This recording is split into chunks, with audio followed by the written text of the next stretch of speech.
જય હિન્દ, જય જય ગરવી ગુજરાત। આજે આમ આદમી પાર્ટી તરફથી અમારા જીતુભાઈ દરવાડિયા, તુષારભાઈ પરીખ, આમ આદમી પાર્ટીના એક વિરોધ પક્ષના નેતા તરીકે જેના નામ કપાયા છે તેના સંદર્ભમાં કલેક્ટરશ્રીને પ્રશ્ન પૂછવામાં આવ્યા, ઈઆરઓ અધિકારીને પ્રશ્ન પૂછવામાં આવ્યા કે તમે જેના સંદર્ભમાં ફોર્મ 7 સ્વીકાર્યું છે, ફોર્મ 7 એના પાસેથી કોઈ લેખિત પુરાવા કે એવા કોઈ પુરાવા લીધા છે? તો તેમના પાસેથી કોઈ જવાબ બન્યો નથી। એટલે આમ આદમી પાર્ટીએ આ એકમાત્ર પક્ષ છે જેણે પ્રશ્ન પૂછ્યો છે।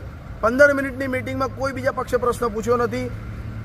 તમામ પક્ષની વાત કરું, ખાલી આમ આદમી પાર્ટી તરફથી જીતુભાઈ દરવાડિયા, તુષારભાઈ પરીખ અને વિનોદભાઈ પટેલ આ અમારું અધ્યક્ષ મંડળ ગયું હતું અને આ લોકોએ પ્રશ્ન પૂછ્યા છે। એટલે આવનારા સમયમાં કોણ તમારી સાથે છે એ બી પક્ષ તરીકે ધ્યાન રાખજો અને તમારું નામ ફાઇનલ યાદીમાં કયા કારણોસર કપાયા એનું બી અમે પ્રશ્ન પૂછ્યો પણ એના જવાબ બન્યા નથી।